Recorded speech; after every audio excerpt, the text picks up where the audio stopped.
course was built in 1926, so it's almost over 100 years old. I haven't played it in a couple years. I kind of hate this. Well, I like the course.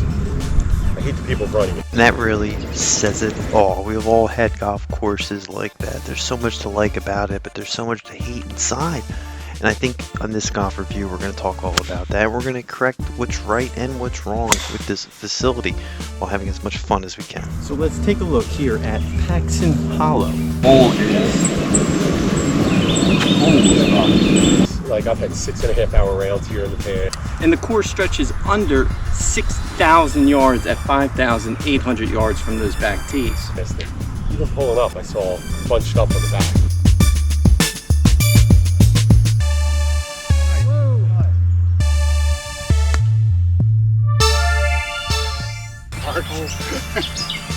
This back nine's tough.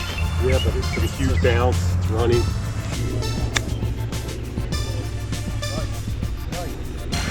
You gotta do what you gotta do sometimes. You can't get hit up on 3 times. Happened here. Hit up multiple times collectively. We decided to leave that flag stick out of the number 18th hole for the group behind us. And that's what we do on this channel. We keep it real, just like this golf review, walking in, no tee times, and setting the tone here at a facility that's making a lot of changes as you're going to go through. Right behind that gentleman, setting us into a foursome with a bunch of singles.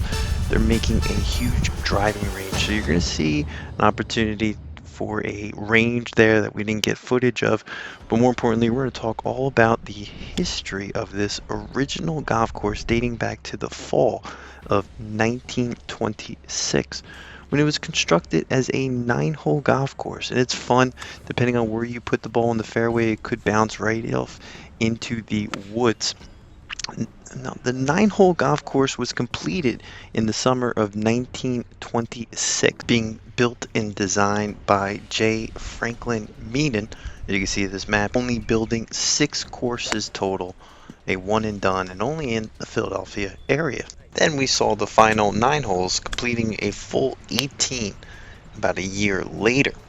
The club was owned and operated by its members up to 1936, where there was some poor financial conditions, resulting in a takeover of the club by a local bank for about $140,000. Now, at the time, the bank operated for several years, keeping it still the same name. After World War I, a number of golfers wanted their own private golf facility to their own, so they leased the club from the bank and named it in honor of the old clubhouse, White Manor Country Club. Now, if you think that name sounds familiar, it's because there's a golf course right down the street called White Manor that's private, that we won't be able to be playing because it's a private facility, even though we did reach out to them.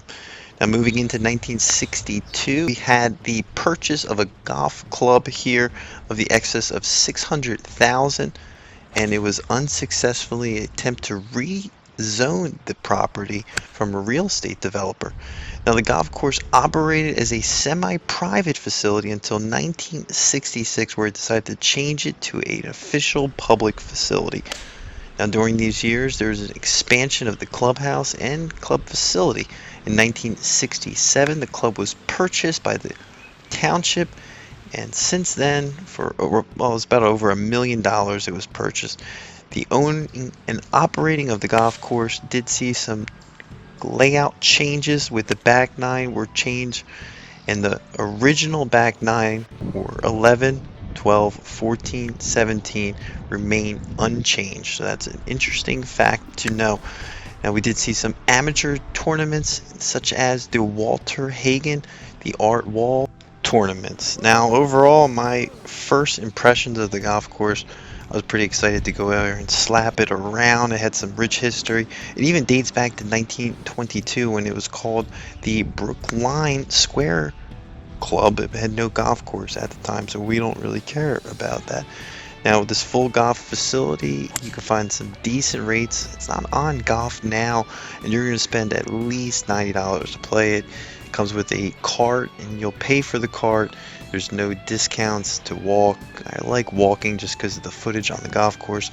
My overall experience of this course, I would like to walk out here with a solid 5.7. I just kind of rubbed me the wrong way, some things about it. It's unfortunate to do that. It's going to do it for our list. Keep a lookout for more videos to come. This is the Parfessor Independent Golf channel, focused on fun, affordable golf in your area. If you're not watching, go play a little bit of golf today.